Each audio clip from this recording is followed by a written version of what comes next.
Énormément de personnes se mettent au sport et changent leur alimentation pour atteindre un body goal, le corps idéal, enfin leur corps idéal qui est souvent et trop régulièrement dicté par les standards de beauté, les diktats de la mode qui ne cessent de changer et d'évoluer pourtant au fil des années. Au fil du temps, on a pu se rendre compte qu'il y a eu énormément de changements et les diktats de la beauté évoluent et se contredisent. C'est ça le pire, c'est qu'ils encensent une silhouette et puis la décennie d'après, le total opposé. Et c'est exactement ce qu'on va voir dans cette vidéo. On va voir l'évolution de ces diktats de beauté et pourquoi c'est vraiment pas quelque chose sur lequel on doit se baser lorsqu'on veut opter pour une recomposition corporelle, perdre du poids, peu importe, se mettre au sport, changer son alimentation, pourquoi il ne faut absolument pas se fier à tout ça.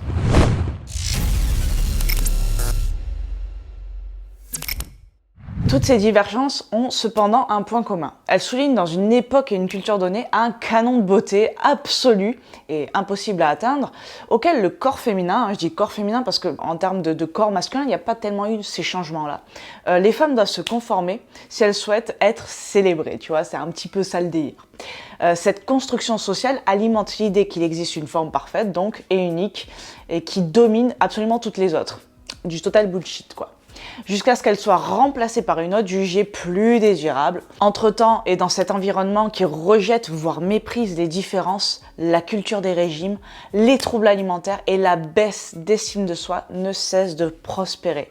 Et c'est absolument contre ça que je me bats, toutes ces choses-là, et on va voir que c'est absolument dingue comme les diktats de beauté ont évolué au fil des années. La première représentation connue d'un idéal féminin remonte à 40 000 ans avant notre ère. Donc c'était, voilà, je m'en rappelle, moi perso je m'en rappelle. C'était nul ça. À cette époque, les Vénus paléolithiques, des statuettes charnues au sein prédominant, font leur apparition. Cette rondeur suprême, signe de fertilité, s'estompe cependant sous la Grèce antique. Donc, la statue de la Vénus de Milo est alors la personnification même d'un nouveau modèle de beauté, qui glorifie une poitrine menue, un buste allongé et des hanches épanouies. D'ailleurs, c'est la seule chose qu'on voit parce qu'elle n'a pas de bras, pas de jambes. Et je tiens à dire que j'ai fait des recherches. Pourquoi la Vénus de Milo n'avait ni bras ni jambes, parce que c'est vrai qu'elle est souvent représentée. Et en fait, je vais même pas te donner vraiment la réponse parce que je l'ai pas vraiment trouvée. Parce qu'en fait, il y a plein de rumeurs. Voilà. Alors, ils disaient qu'à l'époque, c'était souvent comme ça qu'ils représentaient les corps humains, ou voilà, bizarre. D'autres ont dit qu'elle avait été volée, donc pour la transporter, ils avaient coupé les bras et les jambes. Je n'ai rien trouvé de fiable en fait. Mais bon, si quelqu'un le sait, qu'il me le met dans les commentaires parce que ça m'intéresse. J'aime bien savoir ces choses-là sur lesquelles je m'interroge. Voilà. Et sous lesquelles, parfois, on a l'habitude de voir ces images et on se dit pas « Putain, mais bordel, elle a pas de bras, pas de jambes, la meuf. » Ensuite, vient le Moyen-Âge, des femmes minces et élancées avec une peau blanche comme neige, toi-même tu sais. Elles se doivent d'incarner la pureté et l'innocence, deux qualités indispensables à celle qui, une fois mariée, n'aura plus qu'une fonction, devenir mère. Mais que de peuple, mon Dieu. Quelle vie formidable! À la Renaissance, les choses changent, et pas forcément en mieux. Les artistes s'éloignent du fantasme de la mère pour en créer un autre de toutes pièces. Les peintres représentent des égéries aux formes généreuses, donc c'est le retour des courbes, etc., qui ne cachent ni leur cellulite, ni leur bourrelet. Donc là, on pourrait parler de body positif de l'époque. Donc ces rondeurs sont à cette époque la représentation de la richesse et de l'abondance. Voilà, parce que forcément, si on a des rondeurs, c'est qu'on mange bien, qu'on est riche et que voilà. Donc les corps s'arrondissent encore et encore jusqu'au début du 19e siècle où ils finissent par totalement fondre. Là, les diktats de beauté n'ont plus rien à voir. C'est la mode du corset, de plus en plus serré et de plus en plus dangereux, affinant la taille de façon extrême et dessinant une silhouette en forme de sablier.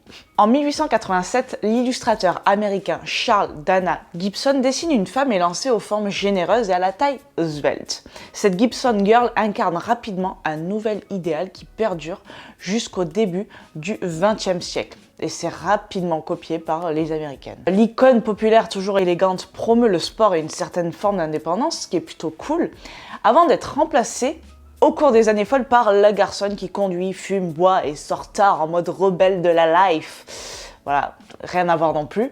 Mais c'est le délire. La mode est alors à la minceur et aux tenues androgynes libérées du corset, ce qui entraîne une épidémie, et absolument, on parle vraiment d'épidémie, de troubles alimentaires pour se conformer à ce nouveau standard de beauté.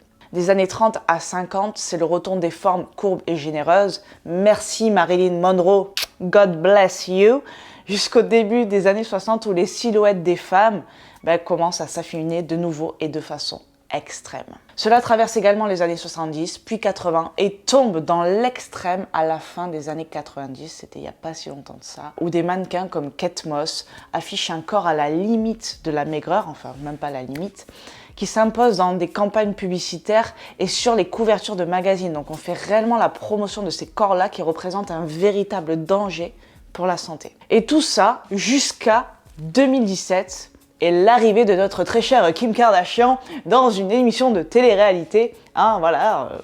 Kardashian que je ne vous présente plus, dont on connaît les courbes qui n'en finissent plus maintenant, qui sont même artificielles et qui sont de plus en plus prononcées et sont maintenant encensées.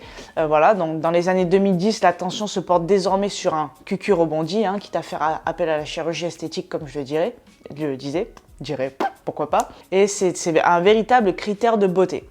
Pourquoi pas? Disons que c'est quelque chose qui permettrait d'être en meilleure santé, mais après ça dépend du cucu rebondi à quoi il est dû. Chirurgie, McDo, squat, voilà. Et aujourd'hui, avec l'avènement des réseaux sociaux, c'est un petit peu à double tranchant. D'un côté, les filtres, les photos retouchées véhiculent des nouveaux standards de beauté absolument impossibles à atteindre, ils sont, on va dire, digitaux, qui affectent considérablement l'estime de soi.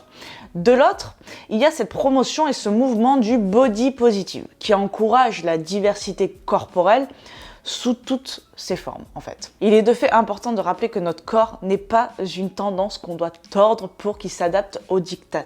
Je sais que beaucoup de personnes en ont conscience, mais c'est vrai qu'avec les réseaux sociaux, c'est très difficile de garder ça en tête.